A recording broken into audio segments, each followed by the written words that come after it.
Amigos y amigas de Revista de Frente, nos encontramos transmitiendo desde Caracas, Venezuela, y tengo el honor de poder entrevistar a Pablo Sepúlveda Allende. Estamos acá en su casa. Pablo, como algunos ya deben saber, es médico, es coordinador de la Red de Defensa para la Humanidad, capítulo Venezuela, y también es médico de la DELAMP. ¿Cómo estás, Pablo? Hola, bien, bien, gracias. Gracias por el honor de tenerte aquí también. Honor ahí, cruzado. Sí.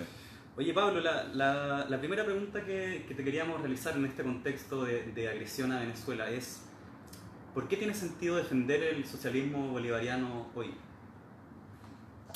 Bueno, porque es, a ver, Venezuela en el fondo representa la historia de la Revolución Bolivariana, es el primer grito antineoliberal que se da en América Latina al menos, con la rebelión del Caracazo, que el día de ayer cumplió 30 años, que fue una rebelión popular de masa, digamos, conocida como el Caracazo, que fue en contra de las medidas de ajuste estructural del Fondo Monetario Internacional, subiendo los precios, cortando los funcionarios del Estado, todas medidas típicas de ajuste estructural, y que lo que provocó en una sociedad ya bastante empobrecida, un 60 y tanto por ciento de pobreza y un 30 y tanto de pobreza extrema, lo cual produjo un estallido social y fue como el inicio de la Revolución Bolivariana. Y entonces Venezuela actualmente, si bien el socialismo está en construcción con todas las dificultades que hay, sí representa la antítesis del neoliberalismo. O sea, aquí es un país que gran parte, el 70% de los ingresos van dirigidos a la inversión social, a los programas sociales de políticas públicas de corte social, salud, educación, cultura, en fin, protección social. Entonces es lo contrario al neoliberalismo, que justamente lo que hace es achicar todo lo que en la lógica neoliberal se llama el gasto social, como si fuera gasto. Aquí en la lógica antineoliberal podríamos llamarle inversión social, porque tú inviertes en la sociedad, en el humano.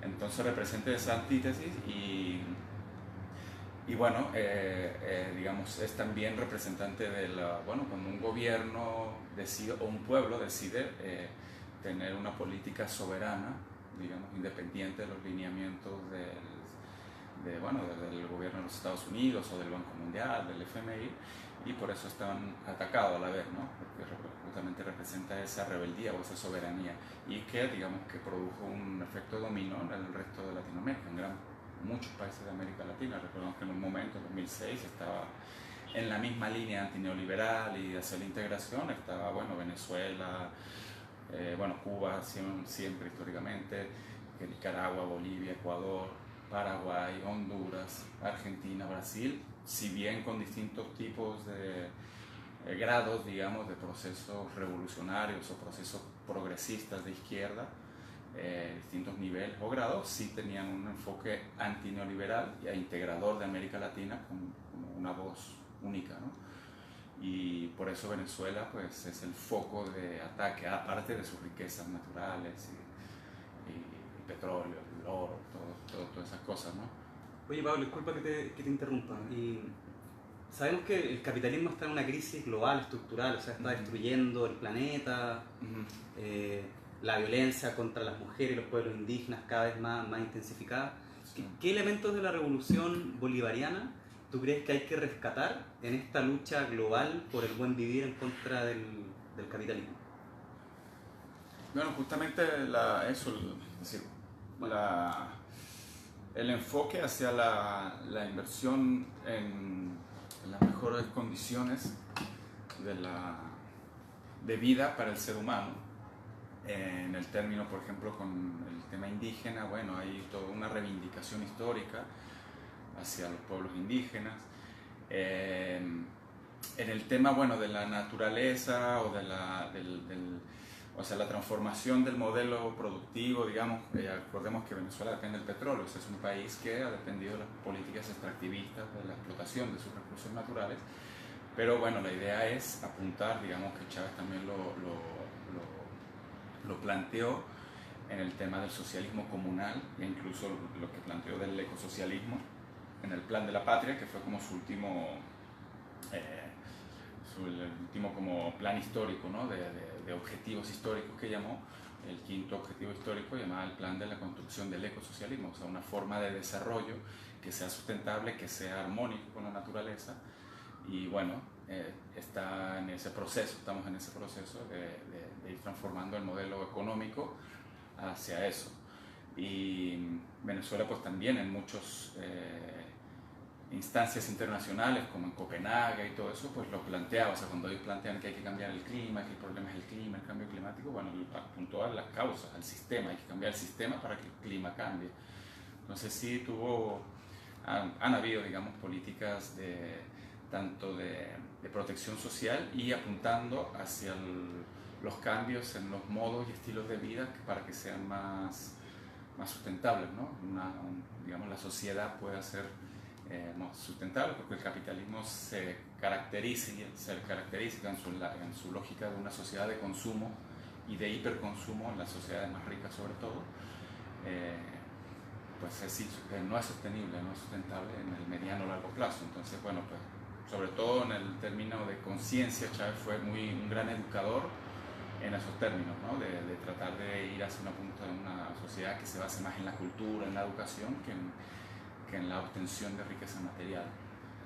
Pablo, tú me contabas que llevas 10 años en Venezuela, ¿verdad? ¿Cuáles son las 3 cosas más bonitas de la cultura venezolana que te han marcado y tú como chileno dices, chuta, esto vale la pena defender Venezuela y vivir acá?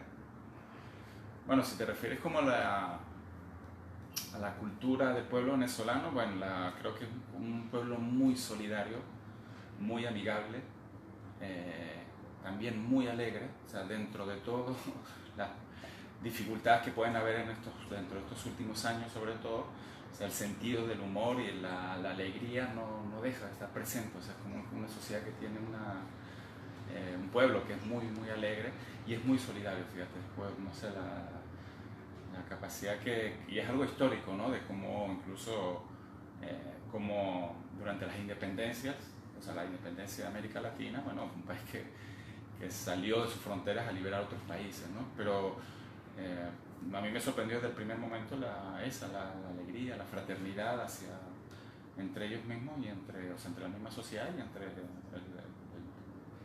extranjero que llega.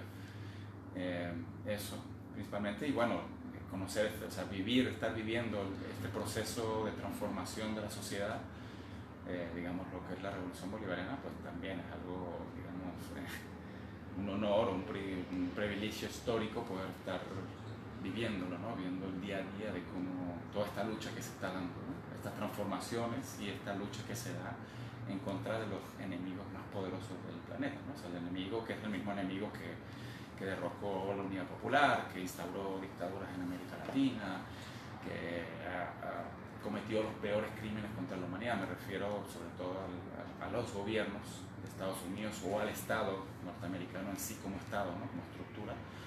Es el Estado más criminal, bombas atómicas, invasiones, masacres a nivel mundial, golpes de Estado.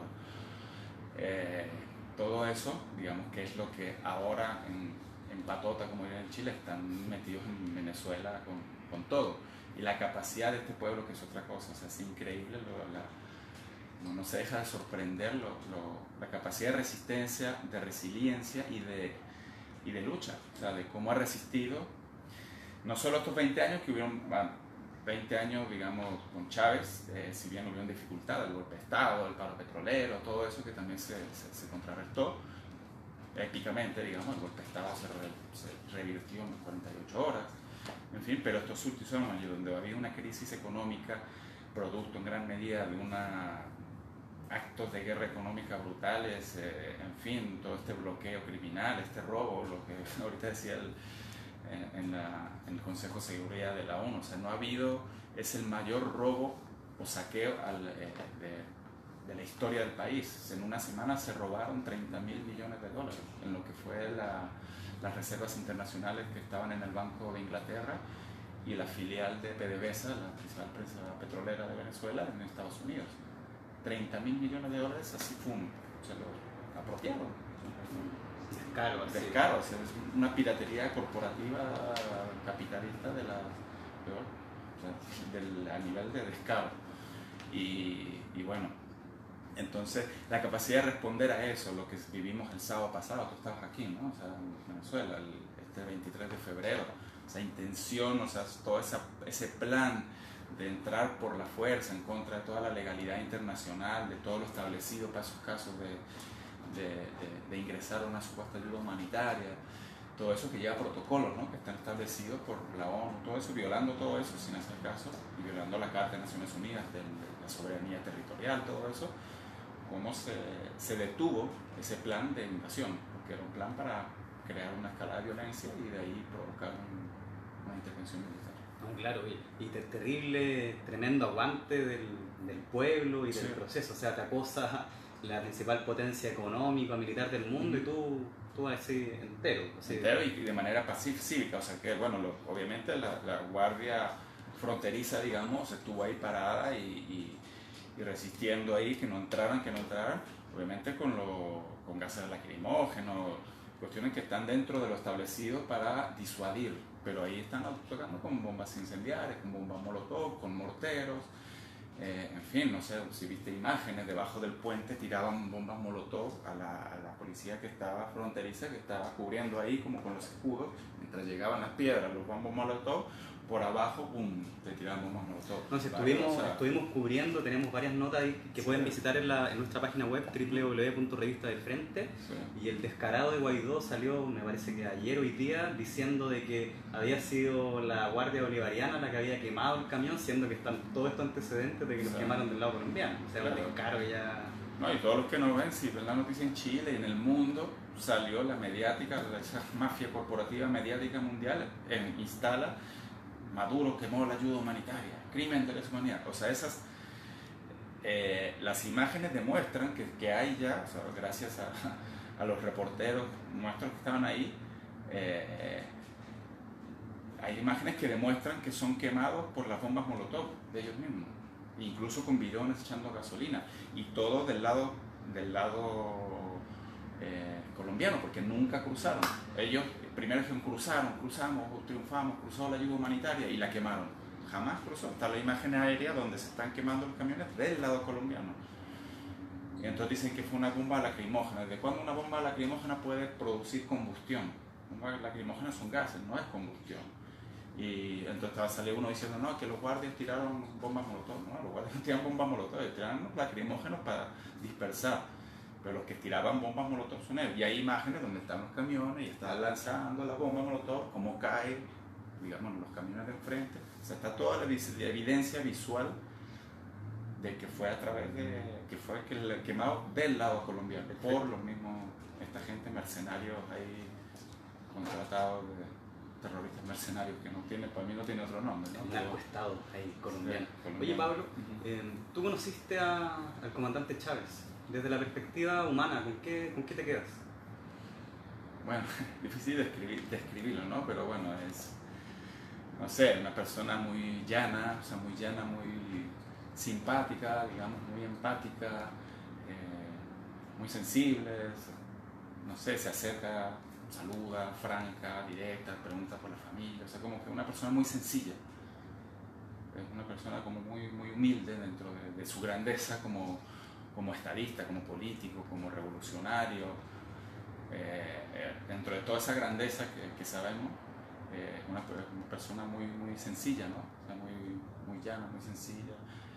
Y bueno, realmente también a mí en lo personal me tocaba mucho la manifiesta admiración que profesaba o expresaba por Salvador Allende, ¿no? Y por el proceso chileno, y cómo se identificaba mucho en el proceso chileno de la Unidad Popular, en el término pues, de que ambos procesos plantearon revoluciones, hacer revolución desde la institucionalidad, ¿no? Desde la democracia, la paz, aprendiendo las lecciones históricas, digamos, de lo que dejó Chile. O sea, él decía, nuestra revolución, él lo recordaba casi todos los 11 de septiembre, al igual que la revolución de Allende, de la Unidad Popular, nuestra revolución es pacífica y democrática.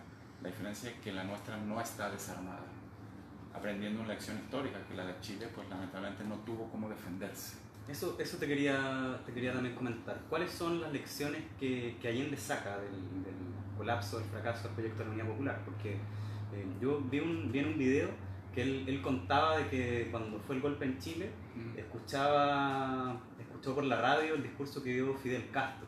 Y ahí él dice, bueno, yo llegué a la conclusión de que no era posible una revolución sin tener los militares del lado del pueblo.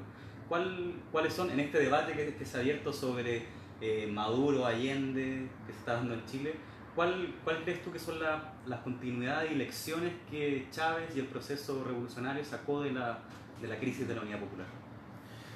Justamente un poco lo que te decía, el tema de que, bueno, esta es una revolución que no se va a dejar avasallar, no se va a dejar masacrar. O sea que en caso de que quiera la fuerza, los poderes fácticos, derrocarla por la vía violenta, como fue en Chile, a esta revolución no se va a dejar. O sea, va a dar la batalla. Es pacífica porque está elección tras elección, las ha ganado, o sea, 20 años de revolución, 25 elecciones y solo 2 se han perdido. Y todo está, o sea, todas elecciones con el mejor sistema electoral del mundo, dicho por la Fundación Jimmy Carter, dicho por el propio Jimmy Carter, porque es un sistema automatizado que tiene el registro virtual, o sea, electrónico y físico, todos los controles, en fin. Elecciones que nunca ha habido ninguna evidencia seria, más allá de lo que vociferan los de siempre, seria de ningún tipo de fraude, ¿no? Entonces, digamos que dentro de esas 25 elecciones, 23 se han ganado, o sea, se han perdido 2 y se han aceptado. Y ahí sí aceptan que cuando ellos ganan, sí que aceptan que fueron limpias, cuando pierden, no. Pero bueno, lo típico. Entonces, ¿qué te decía? Bueno, es un proceso, una revolución democrática, o como mejor aún lo llamaba Chávez, una democracia revolucionaria. Pero que no está desarmada, que tiene cómo defenderse.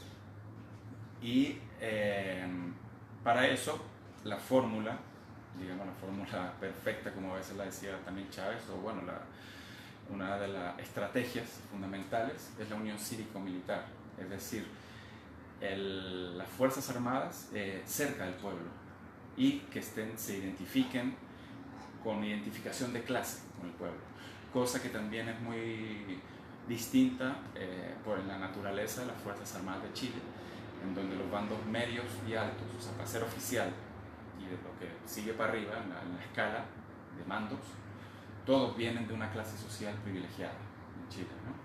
O sea, todos responden, para ser tú en la escuela militar, hacer pasar por la escuela militar, todos o casi todos, o el 90% provienen de las clases privilegiadas. Entonces responden las Fuerzas Armadas, los altos mandos, los medios y altos mandos responden a sus intereses de clase, que son los de la élite. Las Fuerzas Armadas bolivarianas, históricamente su composición de clase no es así, sino que cualquier persona, y Chávez es uno más de los ejemplos, pero hay muchos, o sea, pero Chávez viene de, digamos, una familia casi del campo, digamos, padre profesor, él se crió en una casa muy humilde, en el llano venezolano, y llegó a ser teniente coronel. Entonces, digamos que aquí gente del pueblo puede hacer la carrera militar, o sea, se puede ser oficial o teniente y de ahí ir escalando hasta llegar. Entonces, la composición de clase de la Fuerza Armada tiene una identificación más profunda con las clases populares. Y eso ha hecho que también responda ahora eso Chávez lo profundizó mucho más y también transformó en la educación de la escuela militar, o sea, en el currículum de la escuela militar o la academia militar, como se le llama acá, cambió lo que era el currículum de la seguridad nacional, que es la de Estados Unidos, del enemigo interno, que es la establecida en todas las escuelas militares de América Latina, por la doctrina bolivariana, ¿no? Que es una raíz bolivariana, en el fondo antiimperialista, pues Bolívar fue el primer antiimperialista, digamos, de América Latina en ese sentido, ¿no? Entonces, después de los pueblos originarios, claro, ¿no? Que lucharon contra el imperio, la invasión, la conquista. Entonces, bueno, eso que ha hecho, pues la unión cívico-militar, que se dio su primer gran paso, su primer prueba de fuego fue el golpe de Estado del 2002 que le dieron, en donde el pueblo sale masivamente a las calles a reclamar, fueron a reclamar muchas veces, rodearon el Palacio de Gobierno, Miraflores, lo que es la moneda allá en Chile, cientos de miles de personas, y los cuarteles militares, y les exigieron a las Fuerzas Armadas que rescataran, porque sabían que Chávez no estaba muerto, que lo tenían detenido, que no había renunciado, los exigieron a que lo rescataran, que lo trajeran de vuelta, porque él era su presidente legítimo, electo por ellos. Y efectivamente las Fuerzas Armadas, sobre todo los jóvenes oficiales, la oficialidad más joven sobre todo, fue la que se reaccionó y justamente se pararon de frente y dijeron devuelvan a Chávez. Claro. Bueno, pero con el pueblo detrás. Y ese fue el primer paso de la unidad cívico-militar, cosa que después Chávez la fue conceptualizando más, profundizando más, para que aquí haya un pueblo en armas. O sea, aquí, ante cualquier agresión, además de unas fuerzas armadas bolivarianas que se identifican con el pueblo, hay un pueblo, o sea, está la milicia y hay o sea, está esa identificación pueblo, fuerzas armadas, y esa unión hace que la revolución en cierta forma sea indestructible, ¿no? Porque, en muchos aspectos. Bueno, y sin ánimo de intentar reescribir la historia, qué distinto hubiese sido si Allende lo hubiese defendido el pueblo, pero bueno. Creo que ahí no es que, sí, no sé, o sea, tampoco es que el pueblo no tenía primero es un debate muy largo, o sea, que pudiéramos ver, ¿no? Primero, si no hubieran matado a Snyder, si Prat no hubiera renunciado, pudiera haber sido otra cosa también. Y si efectivamente el pueblo, más que nada, hubiera... Es que lo que pasa es que el golpe fue mucho más violento, o sea, fue bombardeo, fue así. Ya el pueblo en ese momento acercarse ahí era sacrificarse. Claro. Tal vez hubiera sido, sí, no sé, haber llamado, especulando yo, no sé, haber llamado a que estuvieran acampando día y noche, no sé, miles de personas alrededor de la Moneda, ¿no? Sabiendo que venía el golpe, pudiera haber sido de esa forma. Pero una vez que ya viene el golpe, la brutalidad del golpe hace que cualquier intento de que la gente pudiera haber salido a defender la Moneda hubiera sido una masacre, o sea, porque ya venían con todo, o sea, ahí las Fuerzas Armadas en Chile ya venían con todo, o sea, cualquiera que se asomaba lo hubieran masacrado, hubiera sido una masacre mayor, pero si el pueblo hubiera estado, me imagino, no sé, teorizando, miles de personas acampando en la Moneda, alrededor, día y noche, no sé, 5.000, 10.000, 20.000 personas, ahí alrededor, dudo que tal vez las Fuerzas Armadas no se hubieran atrevido a masacrarlos a todos, no sé. Pero eso ya es especulación. Yo no creo que hubiera habido una no defensa, o sea, yo creo que el pueblo sí no tenía los medios para defenderse, porque no era una cultura tampoco, no había una cultura o sea, las luchas sociales en Chile se fueron a través siempre de las vías institucionales, fortalecimiento de los partidos políticos, los sindicatos, las movilizaciones, pero nunca hubo una guerrilla, más allá del MIR, que no tenía un poder de fuego importante. Pablo, podríamos decir metafóricamente que tu corazón está en Chile, en Cuba, en Venezuela, ¿no? Los tres que son lugares que han marcado tu vida. Y México, donde nací también. México, ¿no? Bonito México, claro, sí. bello. Sí. La cultura es parte de la vida y dentro de la cultura la música, o sea, expresa los sentires del pueblo. Te quería hacer 3 referencias. ¿Cuál es la canción de Violeta Parra que más te gusta, que más ha marcado tu vida? La de... no me sé los nombres mucho, pero bueno, me gusta mucho la de Arriba, quemando el sol. Esa me conmueve mucho. Cuando fui para la Pampa. Sí. Bueno. Esa y la de... ¿cómo se llama? No me acuerdo, que hace como un recorrido por todo Chile y en una que no sé, se me rompió el no sé qué, el instrumento. Desembarcando el río. Se me rompió el instrumento. Bueno, esa me gusta mucho porque aparte es como muy chilena, no sé, me arraiga mucho Chile esa canción. Oye, y de Cuba, Silvio, ¿cuál es tu canción? Ahí sí, la masa. La masa. El necio también, pero no, la masa me conmueve. Mi cosa afuera, la masa sin cantera. Mi cosa afuera, corazón. Y la de. ¿Cómo es la de mi amor? Si no te gusta. No, me molesta, mi amor. No, te molesta, mi amor. Eso. Oye, y de Venezuela, Ali Primera, que es como para nuestro público que no conozca, Ali Primera es como algo así como el Víctor Jara venezolano, así un referente de canción política. Tremendo, hay que escucharlo. Tremendo músico. ¿Cuáles son los temas ahí que te gustan? También, que no sé el nombre, pero es la del yo no me quedo en la casa, pues al combate me voy a defender la puerta. ahí, no me acuerdo el nombre. Bueno, ahí cuando publicamos la entrevista vamos a buscar las canciones y las... Sí, póngala. Y la linkeamos. Hay una que es muy linda también que le dedica a Chile, no sé el nombre, pero es chileno, ¿cómo es?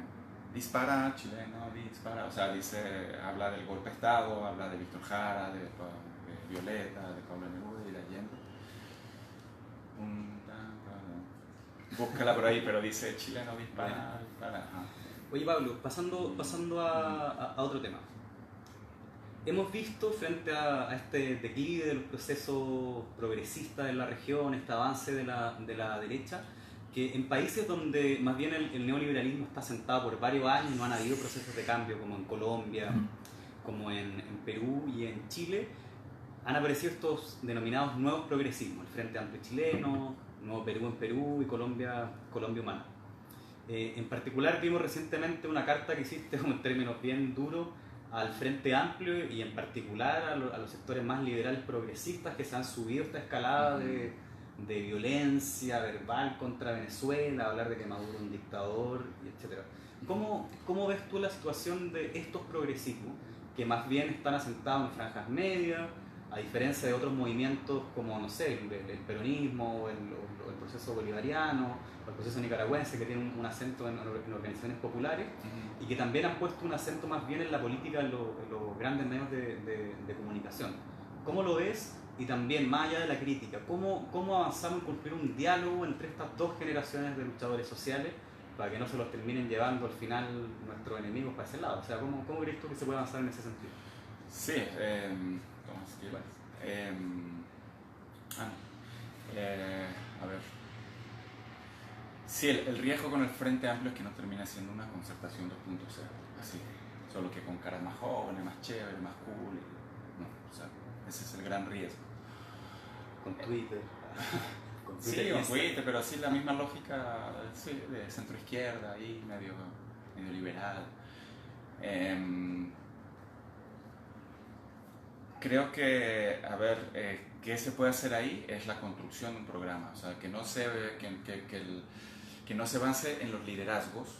En Chile, digamos que, si bien en América Latina, históricamente, los liderazgos son importantes, no me refiero al liderazgo de caciquismo y mesianismo, no, o sea, son liderazgos populares, el pueblo los quiere. Allende fue un líder popular. Fidel, Chávez, gente que había una conexión ahí de empatía, de amor entre el pueblo y su representante, ¿no? Lula es un líder popular también, o sea, por algo no lo dejan presentarse nuevo. En fin, los Kirchner llegaron a ser líderes también populares. Pero en Chile, como no hay eso, yo creo que lo que puede unificar y realmente darle una base realmente de izquierda o anticapitalista o, digámoslo, antineoliberal a Chile, una izquierda realmente al menos antineoliberal, que ya sería un paso importante, es un programa. O sea, un programa bien claro, bien definido, un programa de gobierno que lo suscribe el Frente Amplio, que se define, ¿no? Hasta la misma Beatriz Sánchez, el mismo Boris, lo escuchado, y el mismo Jackson, que se definen en cierta forma antineoliberales, ¿no? Entonces, que se escriba un programa con bases profundas antineoliberales, que ataque las bases del sistema neoliberal en Chile, las AFP, el código de aguas, el sistema de educación elitista, en fin, qué sé yo, ¿qué más hay? El código laboral, digamos, la ley del trabajo, digamos, que ataque los pilares, lo que llaman los 11 pilares del neoliberalismo en Chile, que los transforme realmente en unas propuestas transformadoras, no unas leyes catopardistas que lo pinten y quede igual. Entonces, una ley tributaria que sea realmente antineoliberal y con, pues, un proyecto democratizador, ¿no? En todas las áreas, digamos, que profundice la participación democrática, no solo representativa, sino democrática real, participativa, de los mayores aspectos de la sociedad.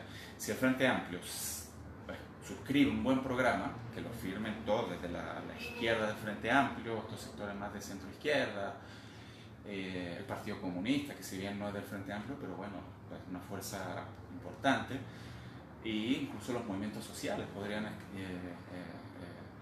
digamos, suscribir un programa que lo consideren transformador, pudiera eso pues generar, y que de ahí sea una primaria entre el Frente Amplio y tal vez el mismo Partido Comunista u otros sectores, una primaria bajo un programa. Primero vamos a suscribirnos y comprometernos y firmamos, nos comprometemos a cumplir un programa transformador, antineoliberal, democratizador de todas las áreas de la sociedad, y que lo firmemos, y después, bueno, se verá quién va, y hay un candidato que por unas primarias, no sé, me imagino hay una candidatura entre, no sé, Hadwe y Beatriz Sánchez, dos más ahí, o dentro del Frente Amplio pues también habrá sus propias internas tal vez, y después unas primarias entre estos sectores que suscriben un programa antineoliberal transformador.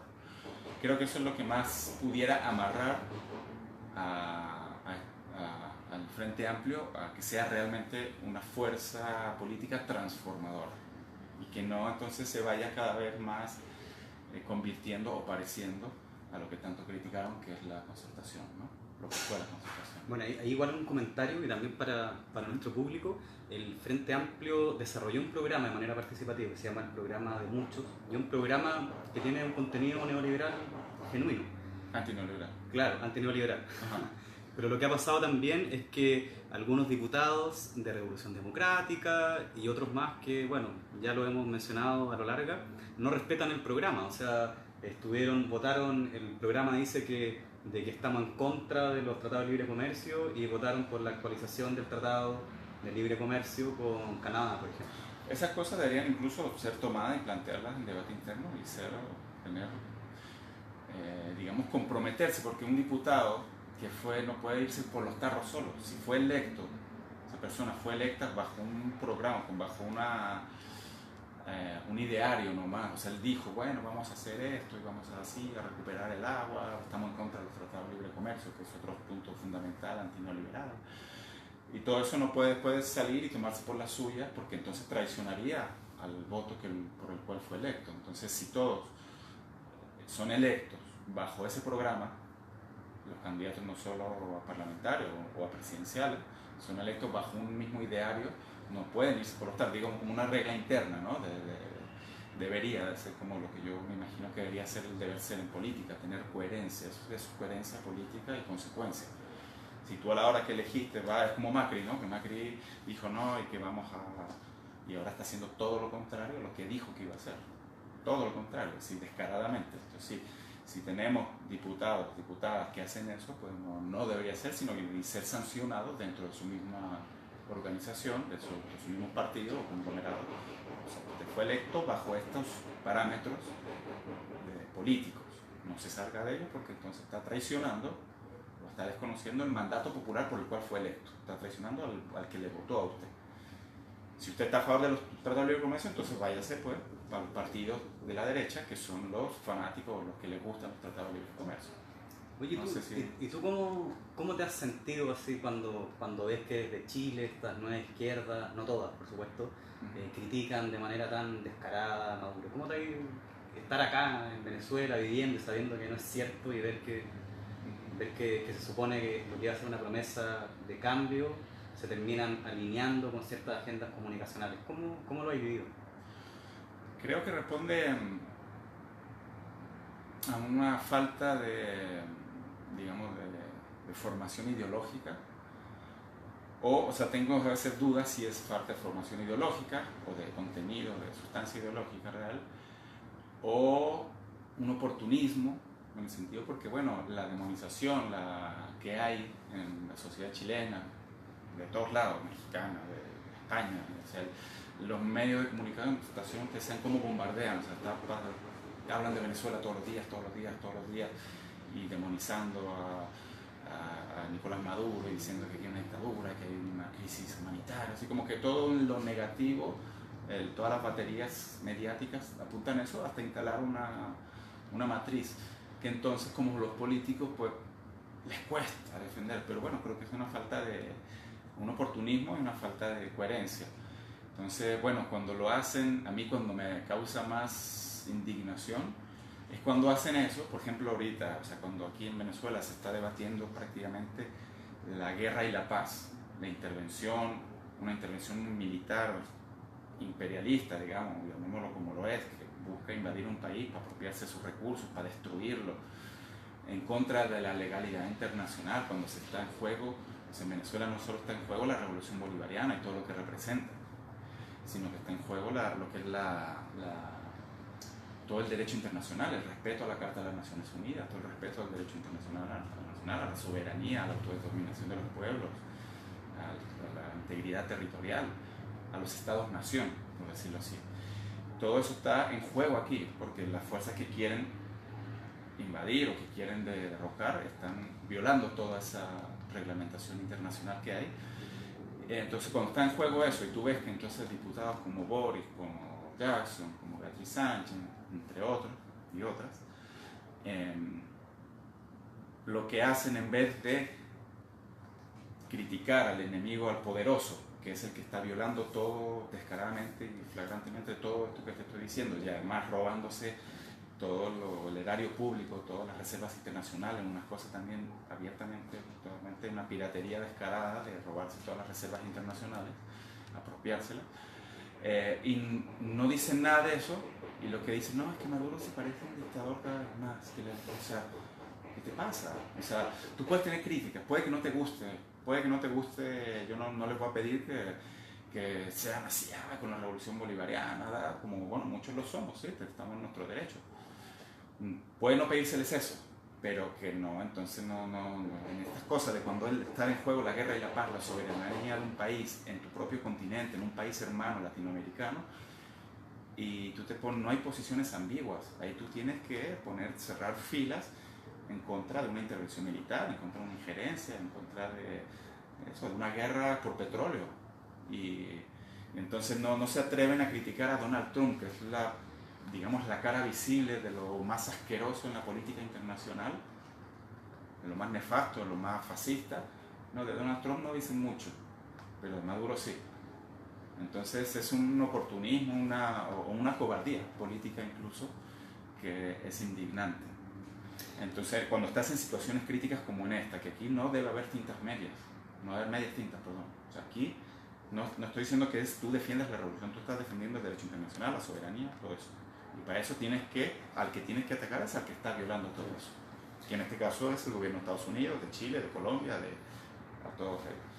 Y bueno, y recordemos que estos diputados que son tan buenos para Twitter, Instagram y redes sociales no han dicho nada sobre el montaje que se dio en la frontera, donde ya hay evidencia clara de que la ayuda humanitaria fue quemada e incendiada desde el lado colombiano. Entonces esperamos que prontamente Beatriz Sánchez, Giorgio Jackson, Gabriel Boric, ya que son tan democráticos, lo planteen. Y le hacemos una invitación a que lo hagan también, ¿o no? Claro, sería bonito. Sí, sería bonito. Y si quieren información, les mostramos los videos, cómo están ahí los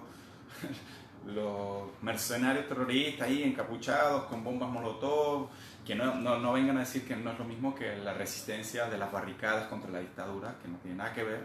Aquí están, o sea, digamos que, lo que aquí llamaban guarimberos, pero no es, o sea, realmente son mercenarios, son pagados, son traídos de Medellín. Yo vine de Medellín aquí, o sea, reciben dinero para tirar eso con bombas molotov, con morteros artesanales y provocar eso. Y sí, ahí la evidencia, lo que tienen que saber es que hay evidencia suficiente a través de fotografías, videos y testimonios de que los camiones fueron quemados en el lado colombiano y por ellos mismos. Bueno, entonces, el que quiera ver, que vea, como dice la Biblia. Y lamentable también decirlo, o sea, nosotros desde acá a Michelle Bachelet, alta comisionada, le mandamos una carta muy respetuosa hace unas semanas, digamos desde la red intelectual, artista y movimiento social en defensa de la humanidad, firmada por un premio Nobel de la Paz, como Adolfo Pérez Esquivel, firmada por Danny Glover, el actor Danny Glover, personalidades, digamos, con estatura moral indiscutible a nivel mundial, respetuosa, que sancionara, o sea, que se manifestara en contra de las amenazas de guerra que estaba haciendo Estados Unidos abiertamente. Donald Trump lo dice, no tiene descaro, no tiene empacho en decir que todas las opciones, incluso la militar, está abierta hacia Venezuela. que sancione, que critique el bloqueo económico que solo en este año son 30.000 millones de dólares. Se calcula que desde el 2016 o 14 por ahí son alrededor de 300.000 millones de dólares en pérdidas a la economía venezolana producto de la guerra económica y las sanciones, bloqueos, porque es un bloqueo comercial. Todo el que quiera comerciar con Venezuela, sancionado, entonces te cobran el triple. O tenés que dar la vuelta así, tercerizar, no sé, intermediarios, 2, 3 intermediarios para poder comprar lo que pudieras comprar a precio mucho más barato. Todo eso le cuesta a Venezuela, le ha costado alrededor en los últimos años de 300.000 millones de dólares. Y solo este año, 30.000 millones de dólares robados descaradamente por el Banco de Inglaterra y por el gobierno de Estados Unidos, que se robó, la tiene confiscada, bueno, robada la principal empresa filial de PDVSA, ¿no? Que es Citgo, que solo sus activos son 11.000 millones de dólares. Y en pasivo o en activo otros 8.000 y tanto. O sea, son cifras brutales, que eso es lo que se necesita para salir de la crisis fácilmente. Entonces, en vez de criticar eso, que se le dijo unas semanas antes de que ahora se manifestara, cuando muy respetuosamente Miguel Bosé le mandó a mover las nalgas por Venezuela, y ahí sí sale a decir, ay, condeno la violencia excesiva de Venezuela. O sea, no repiten el discurso de los grandes medios de comunicación, que ustedes saben que mienten, no, o sea, ustedes son políticos. Yo creo que no son ignorantes políticos, saben, pero entonces repiten por miedo a que no sean criticados por la derecha. Se le tiene un miedo a la derecha y a los medios de comunicación que entonces los criminalicen. Porque tú eres madurista. No, usted diga la verdad y no diga lo que repiten todos los medios corporativos, que son una mafia, y ustedes lo saben. Que parece que Michelle Bachelet tiene problemas de conexión a internet, porque solo recibe unos correos y otros quizás se le quedan ahí en la... Sí, por eso. Se lo mandamos por correo y lo publicamos. No sé si y un correo a su asistente, directo a su asistente, que sabemos que le llegó a su asistente. Responda Michelle Bachelet. Oye, y de forma respetuosa, no como Miguel Bosé, que es muy respetuoso. ¿Cuál es el plato de comida en Venezuela que más te gusta? El pabellón criollo. ¿Y cómo es el pabellón criollo? Frijoles, porotos negros, caraota que llaman aquí, arroz, carne mechada, como desmenuzada, plátano frito, queso y ya. Y bueno, si lo quieres a caballo, con un huevo frito arriba. Pero sí, es como lo más criollo. ¿Y el trago, el copete que más te gusta? El ron venezolano es bien bueno. Sí, el ron tiene muy buenos rones aquí. Y el cucuy, que es más artesanal incluso. El cucuy es una bebida, no sé si es indígena, porque no sé si destilaban, pero tiene raíces muy, muy antiguas. Y es muy parecido al tequila. Viene del maguey también, una especie de maguey. Y le dicen el tequila venezolano, cucuy. Y es muy... sí. Sí, lo probé. Es bien bueno. Bueno. Sí, sí. Oye, ¿cómo ahora, con todo este discurso del avance de la derecha, de la crisis, que para algunos es una crisis terminal, ¿cómo pensamos lo que está ocurriendo en Latinoamérica, no desde solo la posición defensiva, sino que desde la posición ofensiva? ¿Qué crees tú que son las claves o las líneas principales para que la izquierda y los movimientos sociales a nivel regional podamos volver a pasar a una ofensiva a mediano plazo? Bueno, creo que sí, estamos en momentos críticos y creo que también el tema en Venezuela se presta para eso justamente. Digamos que buscar los factores de unión, o sea, digamos que toda la izquierda, entre movimientos sociales, movimientos populares, partidos que realmente son de izquierda, identificamos, digamos, un enemigo común que, bueno, es digamos que la mafia económica a nivel mundial, la plutocracia que llaman, las oligarquías nacionales, transnacionales, y los gobiernos que los defienden, digamos, principalmente a la cabeza está Estados Unidos, con lo que llaman el Estado profundo, que es el Estado que gobierna realmente, no los títeres que son los presidentes. Cuando Obama y Trump, los Clinton, son todos títeres. O sea, títeres son representantes de unos poderes que están debajo en la sombra, ¿no? Lo que le llaman el Estado profundo. Que en el Estado profundo, bueno, está el complejo militar industrial, están los dueños de la banca internacional, en fin, los dueños de las grandes corporaciones mundiales, ¿no? O sea, desde la Google, Monsanto, Bayer, todas esas.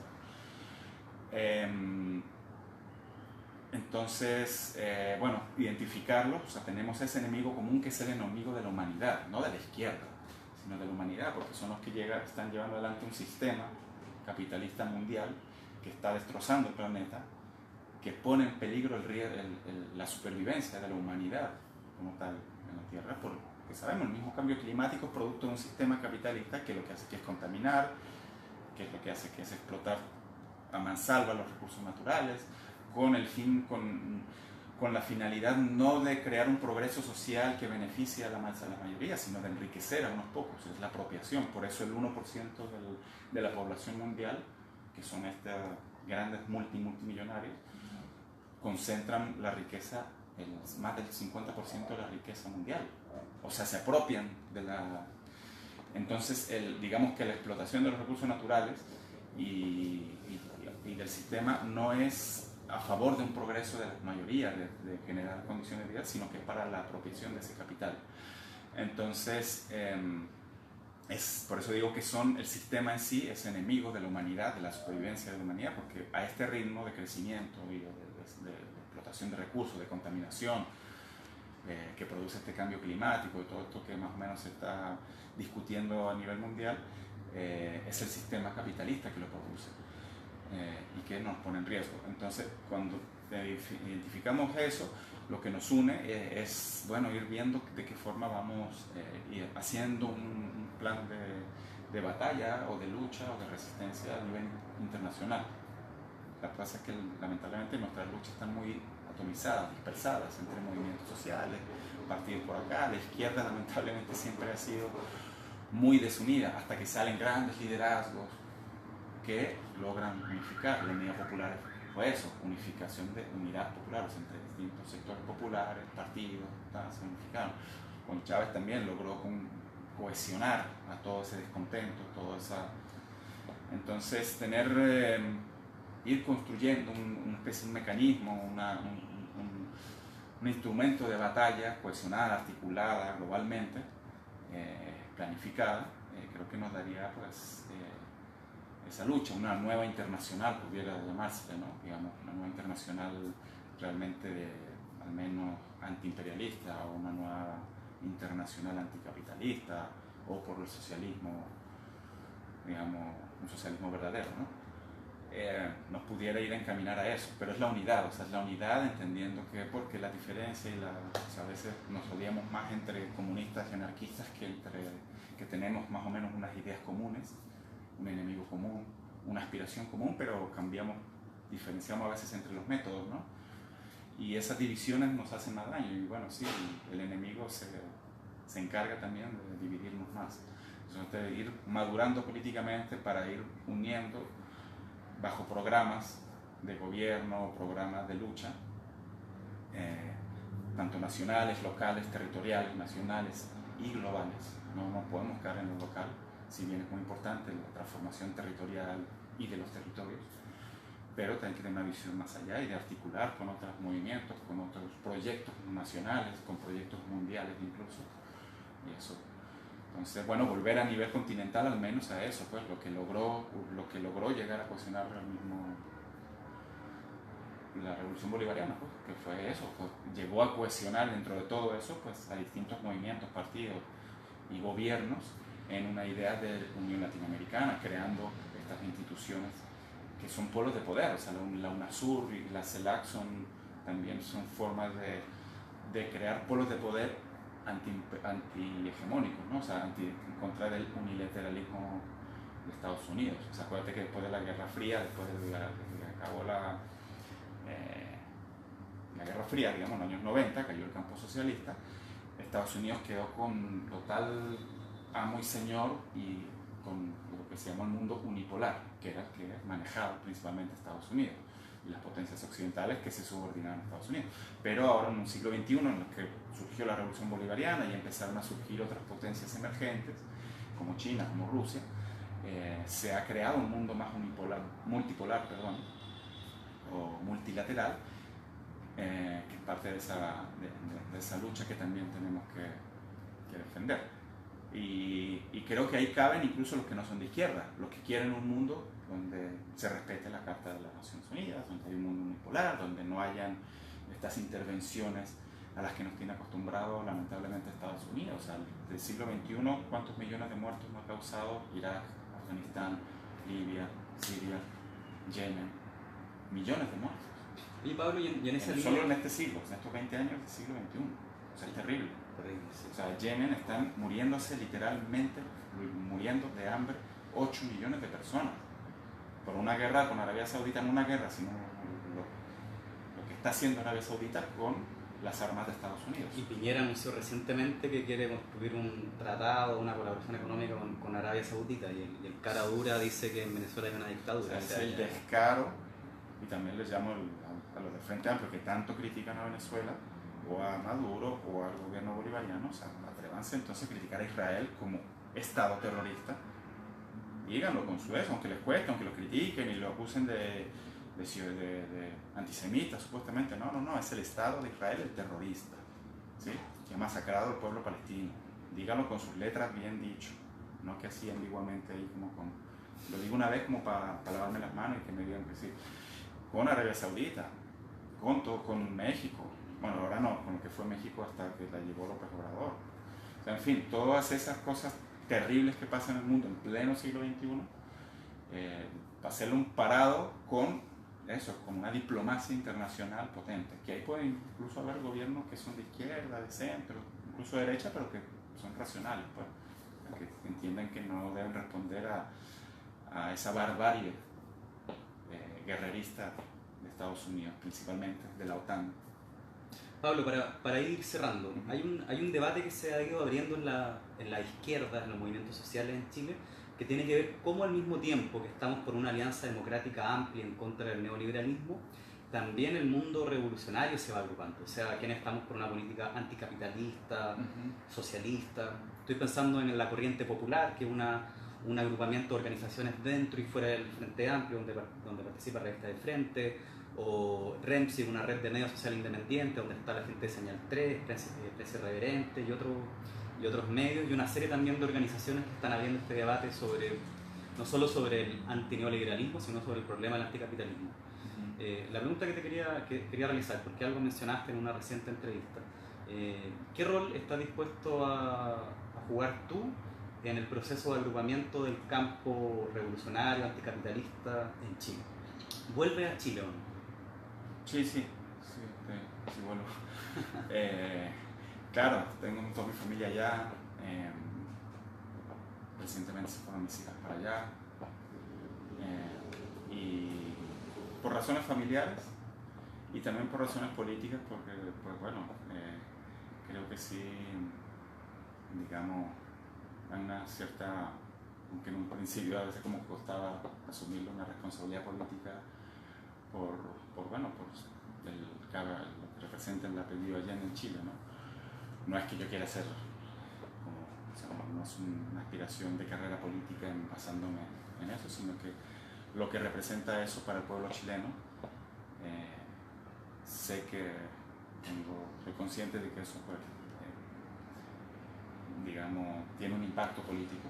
O sea, entonces, pues sí, de cuál es la forma, yo lo que siempre digo, a pesar de que un poco en Chile me manipularon ahí un poco el titular, no, yo espero ser más útil, o sea, estar donde sea más útil, como sea, no lo tengo visualizado claramente en qué lugar ocupar o cómo y de qué forma, creo que eso lo veré allá, donde esté, pero donde pueda ser más útil a la causa, como quien dice, ahí haré mi mayor esfuerzo, sea cual sea ese espacio político o de trabajo político, que sea el que sea más útil y de mayor eficacia y eficiencia eficacia sobre todo para la revolución o para la causa de la transformación y por una sociedad, por un Chile mejor, por una Latinoamérica mejor. Cual sea, bueno, veremos, no sé. Bueno, muchas gracias. Estuvimos conversando con Pablo Sepúlveda Allende desde la gloriosa y indómita Caracas, Venezuela. Y antes de irnos te queríamos dejar una invitación. Como Revista del Frente también, somos parte la organización de la cumbre paralela, la contracumbre a la PEC, que se va a realizar este año, en el mes de noviembre, en Chile. Va Trump, Bolsonaro y toda esa rata. Entonces tenemos que ahí dejarle una buena cagada. Me gustaría dejarte invitado y ojalá que puedas estar en ese momento en Chile para que te sumes también a los preparativos y podamos ponerle pino para sacar eso. Sí, lo que pueda me gustaría, claro. Esas cosas hay que articularlas. Pues. Y a nivel global, ojalá en otros lados, no solo en Chile, sino en Argentina, que está cerca, o en otros, hacer esas protestas contra justamente estos poderes, bueno, lo que representa, ¿no? La PEC. Y no solo protestas, sino bueno, ir viendo qué acciones globales, locales y globales podemos ir articulando. Porque, repito, las luchas deben ser locales y globales. Si nos quedamos en lo local, no trascendemos, no vamos a vencer el capitalismo, que ellos actúan perfectamente articulados y coordinados a nivel mundial. Perfecto, estuvimos conversando con Pablo Sepúlveda Allende. Como equipo de Revista de Frente vamos a estar hasta el 24 de marzo aquí en Venezuela recorriendo. No solo vamos a estar en Caracas, entonces los invitamos a seguir nuestras diversas cuentas en Facebook, en Twitter, en Instagram y la página web donde vamos a ir subiendo distintos materiales.